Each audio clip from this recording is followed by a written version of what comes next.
Kita dan kamera kita sudah menjelajah bumi, ke puncak Gunung Everest, dan sampai ke kedalaman Palung Mariana. Kita sudah melihat Sungai Nil, air terjun Niagara, Gurun Sahara, Grand Canyon, dan sejuta tempat indah lainnya. Di setiap perjalanan, kamu membawa pulang foto-foto menakjubkan. Albummu sudah setebal ensiklopedia, dan inilah saatnya menemukan dunia pariwisata yang sepenuhnya baru. Mari kita menjelajah Mars.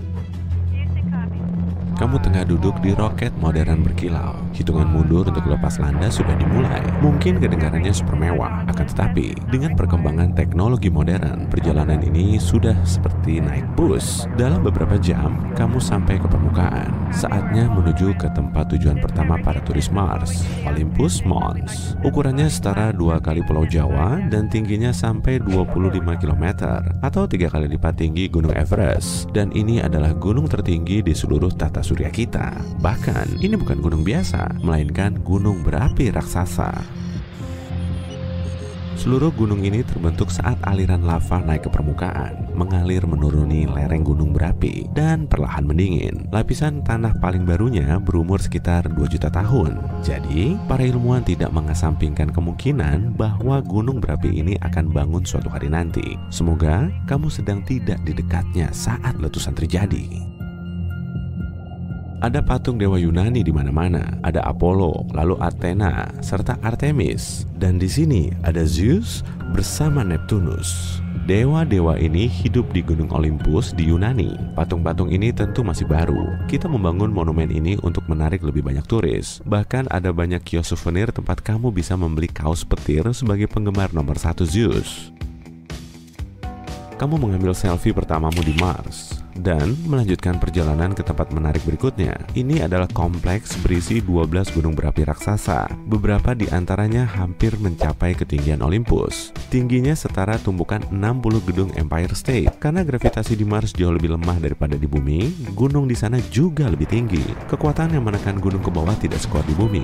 Jadi, gunung di sana tumbuh jauh lebih besar dari gunung manapun yang bisa kamu temukan di bumi. Kamu merasa jauh lebih ringan daripada selama ini, dan kamu bisa mengangkat benda 3 kali lebih berat daripada yang kamu angkat di bumi. Tidak sulit untuk memahami kenapa gunung berapi di sini begitu tinggi saat kamu melompat dan terbang setinggi 3 meter ke udara. Semua gunung berapi ini telah meletus selama 2 miliar tahun. Itu hampir setengah usia planet rumah kita. Itulah alasan lain kenapa gunung ini menjadi sangat tinggi. Klik, fotomu sudah bagus. Dan kamu melanjutkan ke titik berikutnya, Valles Marineris. Ini adalah ngarai terbesar di dunia. Areanya lebih jauh dari jarak antara New York dan Miami, dan ukurannya 4 kali lebih besar daripada Grand Canyon di bumi.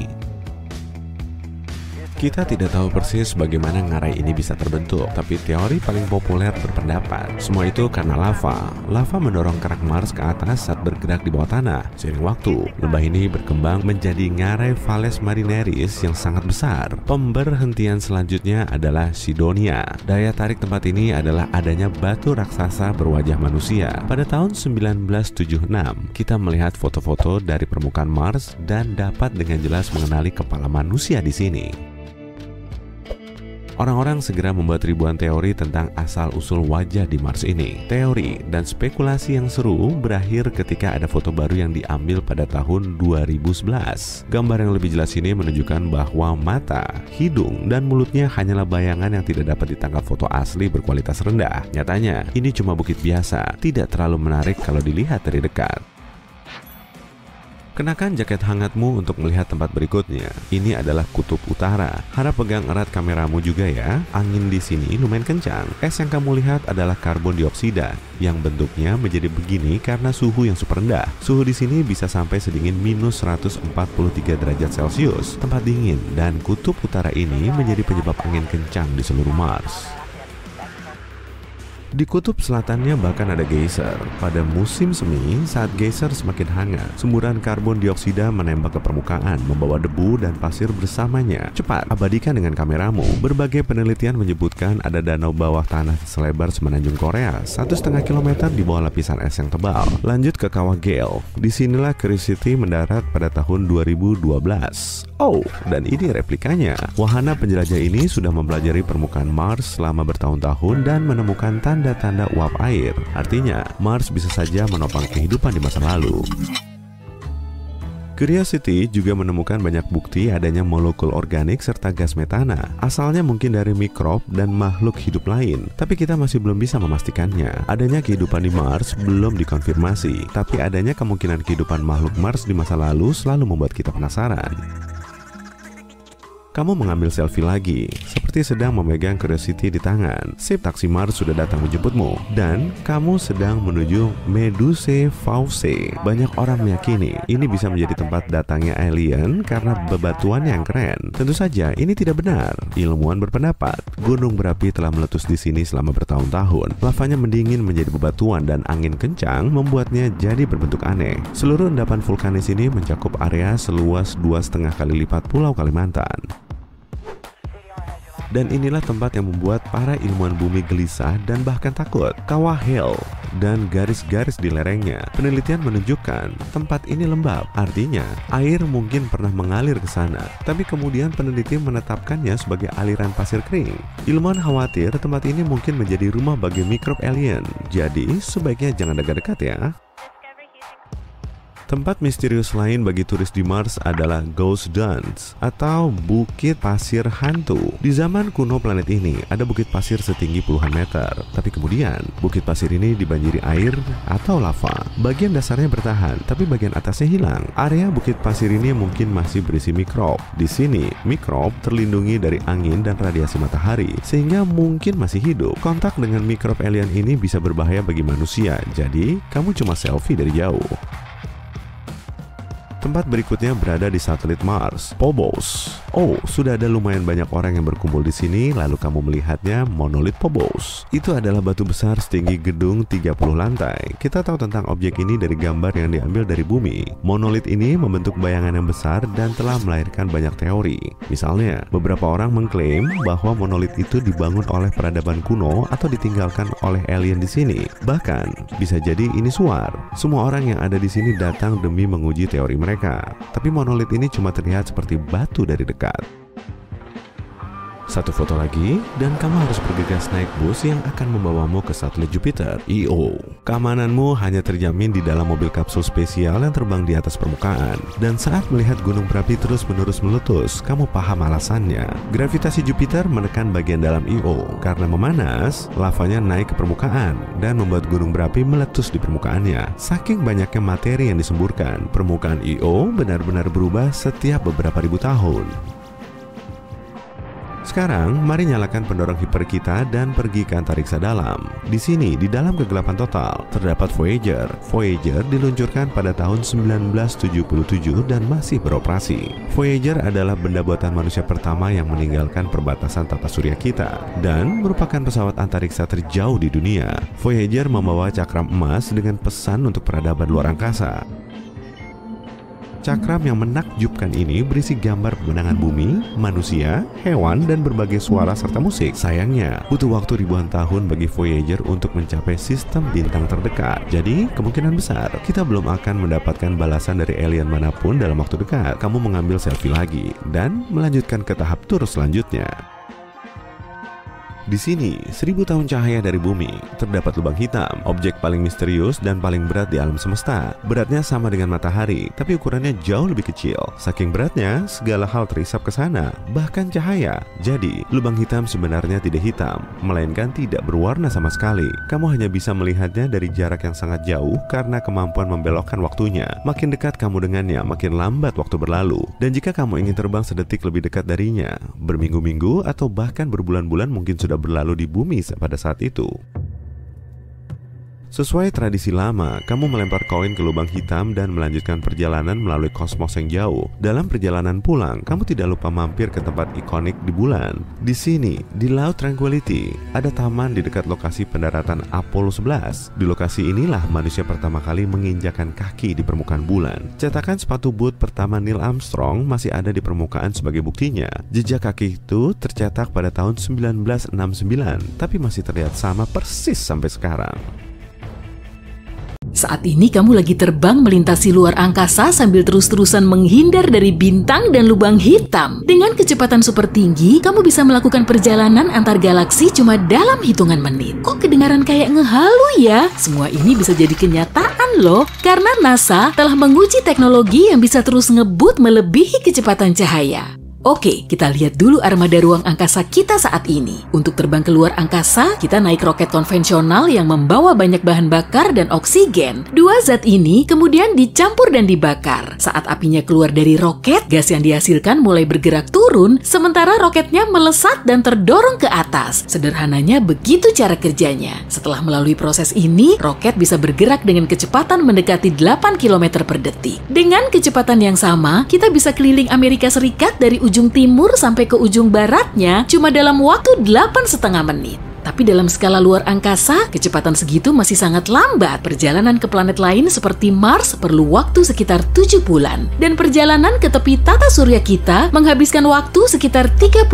tahun. Selama itulah probe antariksa Voyager yang diluncurkan pada tahun 1977 sampai ke destinasinya. Tapi kali ini kita mau melakukan perjalanan antar bintang dan antar galaksi. Nah, bintang yang paling dekat dengan kita yaitu Proxima Centauri dan jaraknya sejauh 4,2 tahun cahaya. Maka kita perlu nunggu sampai 73.000 tahun untuk sampai ke sana. Bukan main, peradaban manusia cerdas yang pernah ada pun belum sampai selama itu. Kalau kamu mau terbang ke galaksi Bima Sakti yang berdiameter 100.000 tahun cahaya, waktu tempuhnya sekitar 1,7 triliun tahun. Bandingin aja tuh sama umur alam semesta yang udah menginjak 14 miliar tahun. Laju pesawat luar angkasa kita memang masih sangat lambat. Kalaupun sampai sengebut kecepatan cahaya, kita masih perlu waktu 4,2 tahun untuk sampai di bintang terdekat. Untuk sampai di galaksi Andromeda, berarti perlu ditambah lagi sampai 2,5 juta tahun. Tapi kita nggak akan bisa bergerak secepat ini. Menurut hukum fisika, semua objek yang punya massa nggak bisa bergerak dengan kecepatan cahaya. Foton cahaya punya berat kecil tak terhingga, tapi kalau kamu mau melesatkan satu butir pasir pada kecepatan cahaya, energi yang dibutuhkan akan jadi tak terhingga. Dan totalnya mungkin akan melebihi jumlah semua energi yang ada di alam semesta ini. Tapi bisa aja sih para ilmuwan nemu solusi ampuh untuk mematahkan hukum fisika. Agar tercipta daya dorong, kita perlu mendorong objek. Kapal perlu mendorong air supaya bergerak, pesawat perlu udara, dan roket perlu memanfaatkan pembakaran bahan bakar. Meski begitu, M-Drive punya mekanisme lain.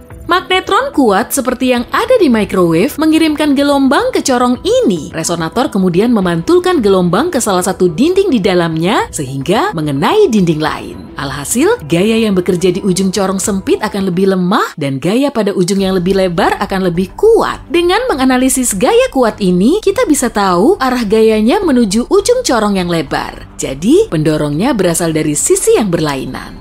Oke, kalau gitu kita perlu memperbesar modelnya. Kemudian, taruh M-Drive ini di pesawat luar angkasa. Ujung corong yang sempit menghadap ke atas dan yang lebar berada di bawah. Magnetron segera dinyalakan dan resonator menghasilkan daya dorong yang bikin roketnya lepas landas. Roket ini nggak mengeluarkan suara maupun gas berbahaya. Mekanismenya bisa mempercepat laju roket, bahkan mengalahkan roket yang membakar bertonton bahan bakar. Menurut teori, kecepatannya juga bisa sengebut kecepatan cahaya, tapi kenyataannya nggak bisa begitu. Meski penemu perangkat ini berupaya ngebuktiin potensi M-Drive, belum ada penelitian independen yang nunjukin hasil positif. NASA mendukung pembuatan mesin ini di laboratorium, tapi selama penelitian nggak terbentuk daya dorong. Alternatif lain yang bisa bikin kita melesat melebihi kecepatan cahaya, misalnya dengan gelembung Alcubierre. Ilmuwan asal Meksiko telah mencari tahu cara menerapkan teori relativitas umum tanpa mengabaikan hukum fisika. Semisal nih, ada pesawat luar angkasa yang melintasi hamparan selimut ruang dan waktu. Saat bergerak menuju seberang selimut, pesawat ini nggak menempuh jarak dari titik A ke titik B yang jauhnya sampai ribuan tahun cahaya, tapi malah menarik selimut itu ke arahnya sendiri. Saat selimutnya terlipat, titik B semakin mendekat. Karena jarak tempuh ke titik B semakin pendek, pesawat pun lebih cepat sampai. Kemudian selimut ruang dan waktu ini kembali terhampar seperti semula. Wah! Pesawat luar angkasa nggak perlu mesin kuat yang akan membakar bertonton bahan bakar dan oksigen, tapi perlu bergerak dengan mekanisme gelembung. Nah, yang paling sulit justru bikin gelembung seperti ini karena energi yang diperlukan kurang lebih sebanyak massa Jupiter. Malahan, jumlahnya melebihi kapasitas yang ada di bumi. Meski begitu, para ilmuwan berupaya menguji teknologi ini pada probe luar angkasa kecil seukuran Voyager. Percobaan ini mungkin akan berlangsung selama puluhan atau malah ratusan tahun. Para ilmuwan masih berupaya bikin kecepatannya mencapai 20% kecepatan cahaya dengan bantuan laser, dan rencananya mereka akan terbang ke Proxima Centauri sekitar 30 tahun lagi. Hal ini bisa aja terjadi sih. Kapal induk akan diluncurkan dari bumi dan di dalamnya terdapat ribuan probe luar angkasa seukuran kuku. Setelah sampai orbit, kapal ini meluncurkan probe ke luar angkasa. Tiap probe kemudian membuka layar reflektif berbahan tipis selebar tempat parkir, lalu mereka akan memancarkan sinar laser kuat menuju layar dari bumi. Laser ini bisa memacu pesawat hingga 1000 kali lipat dari kecepatan terjun bebas di atas bumi. Probe akan melesat ke tempat tujuan secara bergantian. Sinar laser ini juga nggak perlu terus-terusan mereka pantau. Kalau mesin kapal yang sedang berlayar tiba-tiba mati, kecepatannya pasti akan turun oleh gesekan air. Tapi di luar angkasa cuma ada ruang hampa. Semuanya kosong dan nggak ada gesekan. Maka kecepatan probe perlu dinaikkan sesuai kebutuhan. Saat melaju sengebut 20% kecepatan cahaya, probe ini bisa sampai di matahari cuma dalam waktu 40 menit. Tapi geraknya perlu diarahkan ke Proxima Centauri. Setelah menempuh perjalanan selama 30-an tahun, kita perlu nunggu 4 tahun lagi sebelum bisa mendapatkan sinyal dari probe. Di tata surya kita ada beberapa eksoplanet dan ilmuwan masih terus mencari tahu jejak kehidupan di dalamnya. Teknologi layar ini bisa digunakan di luar angkasa meski tanpa laser kuat. Caranya dengan memanfaatkan matahari. Kalau kita bikin layar seukuran lapangan sepak bola, lalu membentangkannya di luar angkasa, layar ini akan menangkap sinar matahari. Dan karena permukaannya reflektif, cahayanya akan terpantul dari layar. Kemudian akan terbentuk daya dorong yang bisa menggerakkan pesawat luar angkasa, tapi teknologi ini punya kelemahan. Kita cuma bisa menerapkannya di dalam tata surya. Di medium antar bintang yang dingin, layar ini nggak akan bisa menangkap cahaya matahari ataupun angin surya. Tapi masih ada kandidat lain kok, yaitu pendorong ion. Seperti roket konvensional, pesawat luar angkasa dengan pendorong ion akan terdorong oleh gas yang dibuang keluar. Tapi pada pendorong ion, gas yang keluar dipicu oleh medan listrik, bukan pembakaran bahan bakar. Jadi di dalam mesinnya diperlukan medan listrik kuat. Partikel gas yang melewati medan listrik ini akan dilesatkan, kemudian dikeluarkan. Proses ini kemudian menghasilkan daya dorong. Meskipun percepatannya lebih lemah beberapa kali lipat dari roket konvensional, mesin ion tetap bisa membuatnya lebih ngebut. NASA tengah mengupayakan pembuatan pesawat luar angkasa bertenaga ion untuk terbang ke Jupiter. Mesin ion mengonsumsi banyak energi, jadi pesawat ini akan dilengkapi reaktor nuklir dan banyak panel surya. 8 mesin besar akan melesatkannya sampai 90 km per detik. Perjalanan dari New York ke London cuma ditempuh selama semenit loh. Kalau kita naik pesawat sengebut ini, teknologi ini masih terus diuji di banyak probe luar angkasa, tapi belum bisa merealisasikan perjalanan yang melebihi kecepatan cahaya. Mungkin kita masih bisa melakukan perjalanan antar galaksi menggunakan roket konvensional, tapi harus ada jalan pintasnya alias lubang cacing. Oke lah, kita perlu balik lagi ke selimut ruang dan waktu tadi. Titik A berada di ujung sini dan titik B di seberang sana. Daripada kelamaan melintas di sepanjang selimut selama jutaan tahun, mending lipat gini aja, biar titik B menghimpit titik A. Dan kita bisa langsung ke titik tujuan melalui terowongan pendek di antara kedua titik. Nah, terowongan seperti ini dinamakan lubang cacing. Sebagian ilmuwan meyakini lubang cacing berada di lubang hitam, tapi ada dua kendalanya. Lubang hitam paling dekat berjarak 1500 tahun cahaya, jadi waktu tempuhnya sudah pasti sangat lama, dan ada juga masalah gravitasi. Lubang hitam punya gaya gravitasi terkuat di antara semua objek di alam semesta. Pesawat luar angkasa akan hancur oleh gravitasi sekuat ini. Apalagi semakin ke pusat lubang hitam, gaya gravitasinya juga makin kuat, dan gaya yang mempengaruhi hidung pesawat akan jauh lebih kuat daripada yang berada di ekor. Akibatnya, pesawat akan memanjang seperti spaghetti, kemudian hancur. Ada juga teori yang ngeklaim kalau pesawat luar angkasa atau bahkan manusia bisa bertahan setelah masuk ke lubang hitam. Tapi syaratnya, lubang hitam ini harus supermasif seperti yang terdapat di pusat galaksi. Bobot lubang hitam seperti ini bisa mencapai jutaan hingga miliaran kali lebih berat dari matahari. Selain lebih berat, ukurannya juga lebih besar. Artinya, gravitasinya nggak akan naik begitu cepat. Kalau wujudmu nggak berubah seperti spaghetti, kemungkinan kamu akan bisa melihat lubang hitam secara langsung. Tahu nggak sih, perjalanan menembus waktu memang beneran ada loh. Kamu pun sedang melakukannya. Sambil nonton video ini, kamu melewati tiap detiknya untuk terus melewatkan waktu. Hehehe, betul kan? Tapi ini serius. Ada satu orang yang udah berhasil melakukan perjalanan waktu sedikit lebih cepat menuju masa depan dalam rentang 0,02 detik. Oke, yuk kenalan dulu sama Sergei Krikalev, astronot yang telah menghabiskan waktu selama 803 hari, 9 jam, 30 menit di ISS. Itulah kunci perjalanan waktunya. Jadi sederhananya ada dua objek, salah satunya diam sedangkan yang lain bergerak. Keduanya punya perputaran waktu yang berlainan. Nah, anggaplah bumi kita sebagai objek pertama dan ISS sebagai objek kedua.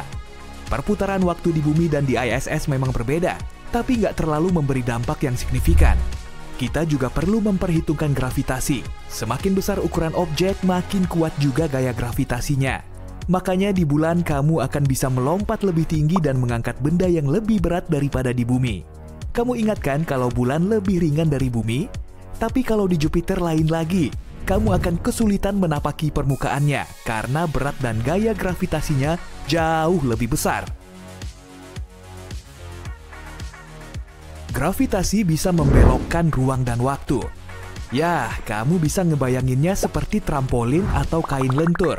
Kalau permukaannya nggak dibebani benda, ruang dan waktu akan tetap seimbang. Perputaran waktunya juga sama di kedua titik. Nah, kalau kamu menaruh objek berat di atasnya akan terlihat lengkungan. Bayangin aja kalau bumi yang ditaruh di tengah-tengah kain itu. Beratnya 6 ton kali 10 pangkat 21.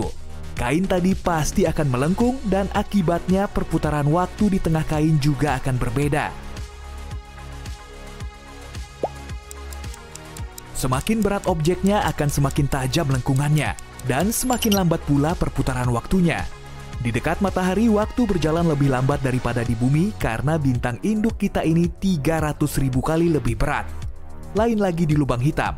Yang berukuran kecil pun bisa seberat 10 hingga ratusan kalinya matahari. Kalau lubang hitam supermasif bisa jutaan hingga miliaran kali lebih berat. Distorsi ruang waktu di sekitar lubang hitam memang sangat besar, sehingga waktu di sana bisa dibilang berhenti. Oke, kembali ke tokoh kita tadi. Jadi, Sergei Krikalev juga menerapkan metode perjalanan waktu ini. Dia nggak berada di pusat pusaran ruang waktu sih, tapi di ISS. Distorsi ruang waktu di sana nggak terlalu besar dan waktunya sedikit lebih cepat daripada di bumi. Iya, cuma sedikit. Tapi coba bayangin deh, kalau kamu tinggal di sana dalam waktu yang sangat lama, tentu selisihnya akan semakin jauh dengan waktu di bumi. Waktu yang Sergei lalui bisa saja maju lebih cepat. Tapi masih ada hukum fisika yang menahannya. Kali ini kita fokus pada kesatuan antara ruang dan waktu ya. Kalau kamu cuma berdiam, maka kamu cuma akan melewati waktu. Tapi saat berlari, kamu akan melewati ruang sekaligus waktu. Semakin cepat larimu saat menembus ruang, akan makin lambat perjalanan waktumu. ISS bergerak mengelilingi bumi dengan kecepatan 7,66 km per detik. Kecepatan ini memperlambat pergerakan Sergei menembus waktu. Jadi, selama 2 tahun lebih di ISS, dia cuma bergerak menembus waktu dalam 0,02 detik. Kamu mau melakukan perjalanan waktu? Oke, gini caranya. Minta temanmu duduk di dekat sambil memegangi arloji. Kamu juga pegang arloji ya, lalu mulailah lari mengelilingi meja. Kalau larimu cukup kencang, kamu akan tahu kalau waktu yang ditunjukkan di kedua arloji berlainan. Hore, kamu telah melakukan perjalanan menembus waktu. Tapi ada cara lainnya juga. Kamu bisa pergi menuju lubang hitam. Wah, coba aja datang ke lubang hitam terdekat dari tata surya kita, jaraknya nggak sampai 1000 tahun cahaya. Kamu pun naik ke atas pesawat luar angkasa yang jauh lebih ngebut dari kecepatan cahaya. Lokasi terbangmu harus sedekat mungkin dengan pusat lubang hitam, tepatnya di tepi horizon peristiwa. Ruang waktu di tempat ini sangat terdistorsi, sehingga 1 detik di sana setara dengan waktu selama berminggu-minggu atau malah berbulan-bulan di bumi. Jadi, kamu cuma berdiam di situ selama beberapa menit. Coba nyalakan kembali hyperdrive-nya dan terbang lagi ya. Jangan lupa juga selalu hati-hati. Bobot lubang hitam sangat berat, sampai-sampai objek apapun gak akan bisa lepas dari gaya gravitasinya. Tak terkecuali cahaya yang notabene adalah materi tercepat di alam semesta. Tapi ya sudahlah, nggak perlu dipusingkan. Lagian kamu sudah sampai di bumi lagi. Wow, ternyata kamu sudah meninggalkan bumi selama puluhan tahun. Ternyata mobil terbang, robot, dan hologram sudah menjamur. Cara lainnya yaitu dengan memanfaatkan kecepatan cahaya. Kamu dan temanmu sudah berdiri di garis start di stadion sambil membawa stopwatch. Oke, sekarang pencet mulai. Kamu pun berlari mengitari bumi sampai berkali-kali dengan kecepatan cahaya. Sudah selesai nih, hentikan dulu stopwatchnya. Waktu yang kamu habiskan saat berlari tadi lebih cepat dari waktu temanmu yang cuma berdiam diri. Lalu gimana dengan paradoks kembar yang bikin para ilmuwan pusing 7 keliling itu? Intinya, titik acuan dalam perjalanan ruang waktu masih menjadi perdebatan. Kalau orang yang berdiam diri menjadi pusat sistem koordinat, sedangkan yang satunya lagi berlari pada kecepatan cahaya, maka waktu yang dilalui si pelari akan melambat setelah dia selesai. Dia bergerak dalam ruang dan waktu sekaligus. Sebaliknya, kalau si pelari dijadikan sebagai titik acuan, orang yang diam akan dianggap bergerak dan relatif terhadap titik acuannya. Lalu, waktu yang dilalui orang yang berdiam ini juga seharusnya melambat. Nah, dari hasil eksperimen, kedua orang ini ternyata melalui waktu yang sama. Inilah yang dinamakan paradoks kembar. Untuk mengakali hukum fisika dan menghentikan perputaran waktu, coba aja latihan plank. Waktu pun seketika berhenti. Hahaha, enggak lah. Semisal nih, perjalanan menuju masa lalu memang memungkinkan. Tentunya akan ada banyak sekali masalah dan paradoks. Misalnya jam 12 siang kamu lagi bikin mesin waktu. Jam 12:30 mesinnya sudah jadi. Lalu jam 1 siang kamu memasukinya agar kamu tidak lagi membuat mesin waktu. Kemudian kamu kembali ke jam 12:20 saat mesin waktumu hampir jadi. Tapi kamu malah merusak salah satu detailnya sehingga mesinmu nggak bisa diselesaikan. Tapi kalau versi mudamu saja nggak bisa membuat mesin waktu, berarti kamu juga nggak bisa kembali di masa lalu kan? Atau semisal kamu memang beneran bisa bikin mesin waktu dan kembali ke masa lalu saat orang tuamu masih pacaran. Kamu bisa merusak kencan mereka hingga akhirnya mereka putus. Kalau begini ceritanya, kemungkinan kamu nggak akan lahir. Dan kalau nggak dilahirkan, kamu nggak akan pernah bikin mesin waktu dan kembali ke masa lalu, hingga kemudian merusak kencan orang tuamu. Lalu jadwal kelahiranmu gimana? Duh, jadi makin ribet begini ya. Oke, ada cara lain yang lebih sederhana kok. Misalnya dengan metode biologis. Kamu tahu kan, dengan membekukan tubuh.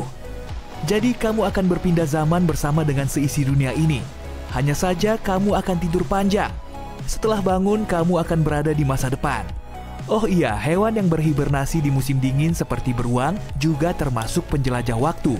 Dan sebenarnya hewan ini cuma melewati musim dingin yang bikin lapar.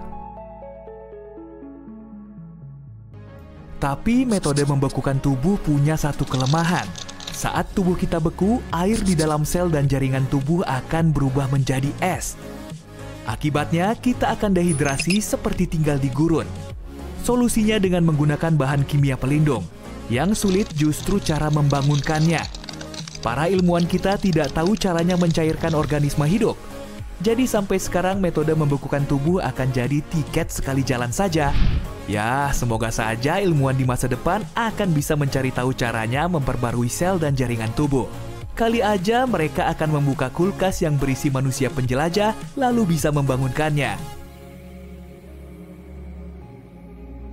Cara ini tentu akan memerlukan biaya yang sangat mahal.